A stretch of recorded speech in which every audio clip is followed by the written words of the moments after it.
Hello student, MS classes में आप सबका स्वागत है। आज हम लोग जो है कक्षा 12 का फिजिक्स जो पहला अध्याय है उसी को आगे बढ़ाते हुए आज हम लोग आज गॉस की प्रमेय पर चर्चा करेंगे। गॉस की प्रमेय क्या होती है।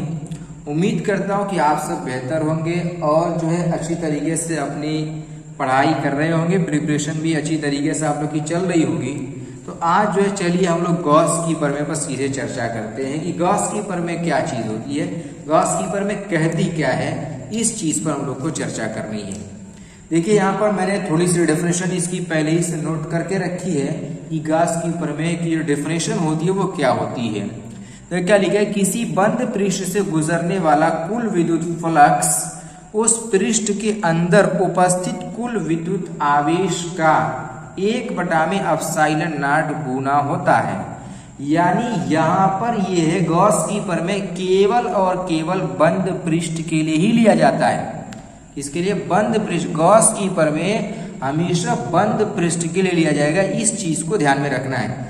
तो यहाँ पर वही चीज दिया है कि कोई यदि अगर बंद पृष्ठ हो और उसके अंदर उपस्थित जितना भी आवेश होगा, जितना भी उसके अंदर आवेश मौजूद होगा उसको हम लोग क्या बोलेंगे। जैसे यहाँ पर मैंने एक गोला ले लिया, ठीक। अब गोले के अंदर बहुत आवेश हैं, कितने, बहुत सारे आवेश हैं। इसको Q1 Q2 Q3 Q4 इस तरीके से कर सकते हैं। इसके अंदर जो आवेश मौजूद है, इस आवेश के अंदर इसमें जो आवेश है और इस आवेश का 1/ε0 गुना यानी 1/में एप्सिलॉन नॉट से गुणा कर देंगे तो हमारा क्या निकल जाएगा, वैद्युत फ्लक्स प्राप्त हो जाएगा।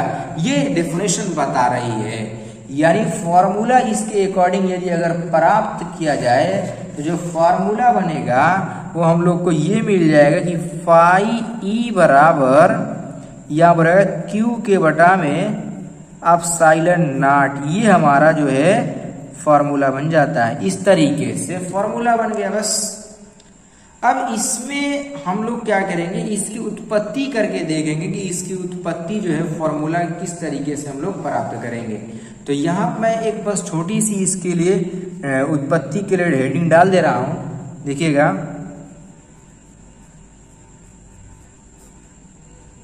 उपपत्ति, ठीक। अब देखिए किसकी उत्पत्ति करना है, तो हम लोग को गॉस के नियम की उत्पत्ति करनी है कि क्या होगा। तो इसमें देखो सबसे पहले हम एक छोटा सा फिगर ड्रा कर दे रहे हैं जो एकदम से किसी भी तरीके का होना चाहिए, ठीक है ना। मैंने यहाँ पर एक गोला बना दिया। ये गोला है, वृत्त नहीं, ये याद रखिएगा, गोला है यहाँ पर ये।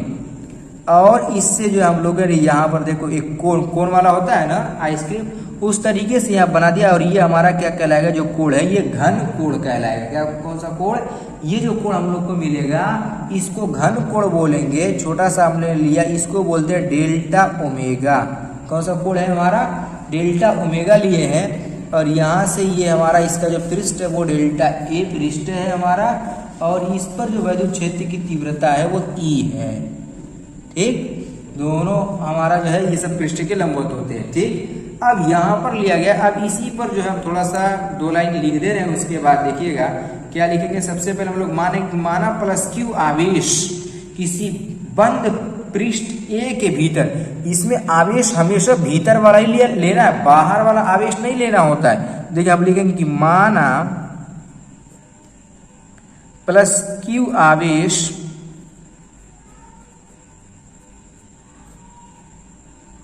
किसी बंद पृष्ठ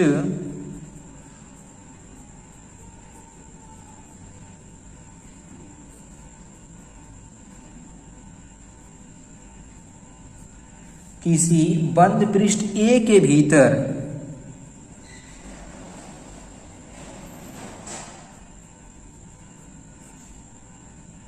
स्थित है। इस तरीके से लिख देंगे। और इस पृष्ठ के जो अल्पांश डेल्टा ए वाला जो अवयव है, इससे निकलने वाला जो वैद्युत फ्लक्स हो जाएगा वो हमारा कितना हो जाएगा। देखो यहाँ पर डेल्टा फाई ई, ठीक है, डेल्टा फाई ई ले लिया। तो निकलने वाला जो वैद्युत फ्लक्स है वो डेल्टा फाई ई किसके बराबर हमारा है, तो ई ए कॉस थीटा के। किसके, ई ए कॉस थीटा के। और अगर यहाँ पर बात करें अल्पांश की तो यहाँ पर ई डेल्टा ए कॉस थीटा हो जाएगा। छोटे से बिंदु के लिए ले रहे हैं, यानी इस एक सरफेस के लिए, इसके एक छोटे से पार्ट के लिए ले रहे हैं, तो ई डेल्टा ए कॉस थीटा हो जाएगा। ये ले लिया गया हम लोगों ने। अब देखो यहाँ पर जो है हम लोग क्या कर रहे हैं कि ई का मान रख दे रहे हैं। ई का मान क्या होता है, तो ई बराबर हम जानते हैं कि 1/4 पाई एप्सिलॉन नॉट इनटू क्या होता है, ई बराबर क्यू के बटा में आर स्क्वायर होता है। ये वाला मान हम लोग यहाँ पर रख देंगे। तो जब यहाँ पर रखेंगे तो डेल्टा फाई ई बराबर हम लोग को मिल जाएगा कि 1/4 pi epsilon not into Q के बटा में आर स्क्वायर, और यहाँ पर हमारा क्या है कि डेल्टा ए कॉस थीटा हो जाएगा। ये चीज हो जाएगा। अच्छा, एक चीज यहाँ पर मैं आप लोगों को बताऊं छोटी सी जानकारी के लिए कि यहाँ पर देखिएगा डेल्टा ए कॉस थीटा के बटा में जो आर स्क्वायर होता है ये डेल्टा ओमेगा के बराबर होता है। ठीक है ना, आप किताब में देख लीजिए, किताब में भी ये चीज दिया होगा। तो यहां से हम लोग क्या लिख देंगे कि डेल्टा फाई ई बराबर, तो यहां से हमारा हो जाएगा कि 1/4 पाई एप्सिलॉन नॉट, और ये यहाँ पर हम ना हमारा क्यू को मैं यहाँ पर कर दे रहा हूँ। तो यहाँ पर क्या हो जाएगा, इसकी जगह पर पूरा मिलाकर के हमारा कितना हो जाएगा, डेल्टा ओमेगा हो जाएगा। क्या हो गया, डेल्टा ओमेगा। अब बात करेंगे संपूर्ण पृष्ठ के लिए, अल्पांश के लिए। तो संपूर्ण पृष्ठ के लिए हम लोग को क्या करना होता है कि समाकलन करना होता है। क्या करते हैं, समाकलन करते हैं। देखो यहाँ पर संपूर्ण पृष्ठ के लिए लिख देंगे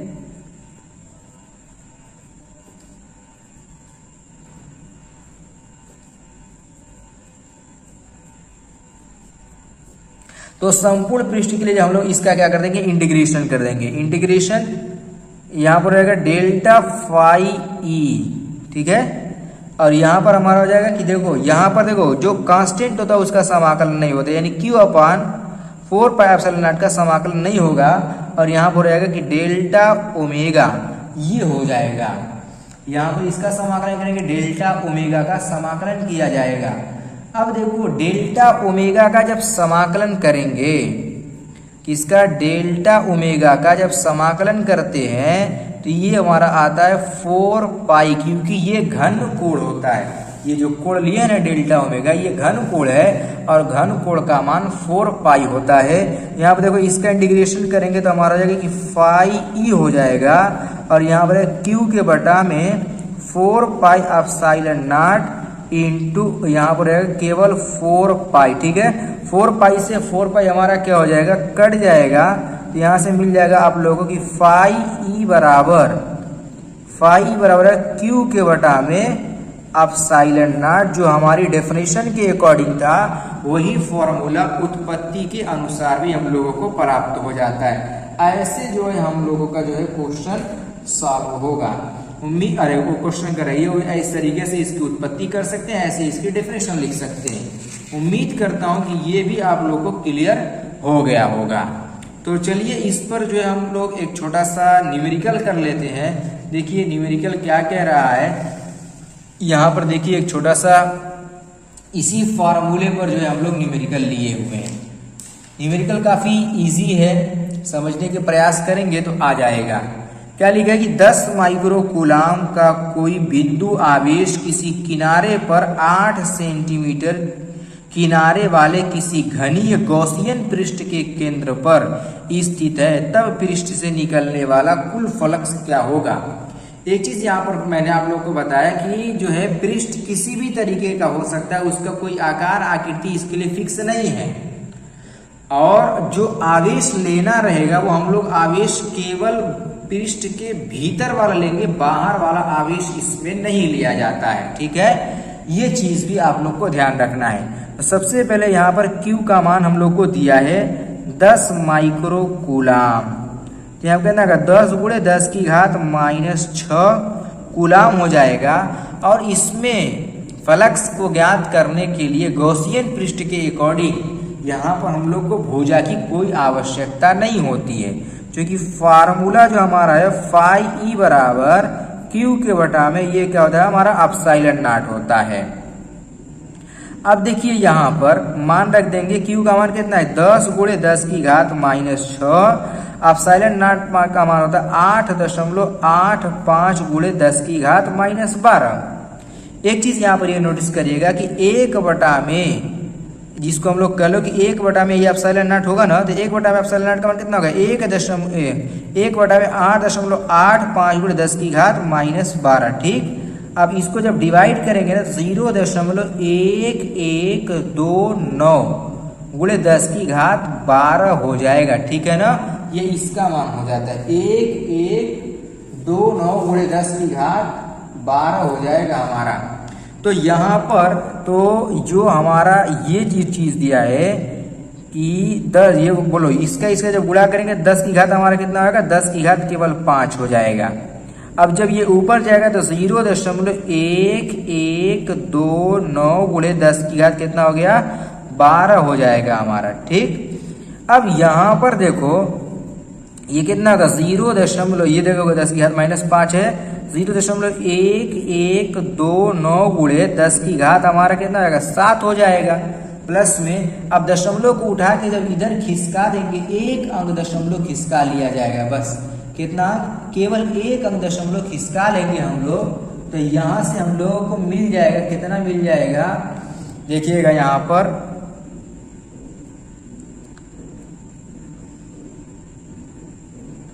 तो यहाँ पर आप लोग जो है इसमें हम लोगों को यहाँ पर 12 तो मिल गया है। हाँ ठीक है, चलिए देखिए यहाँ पर 1.129 ठीक है गुणे 10 की घात हमारा कितना का 6 हो जाएगा।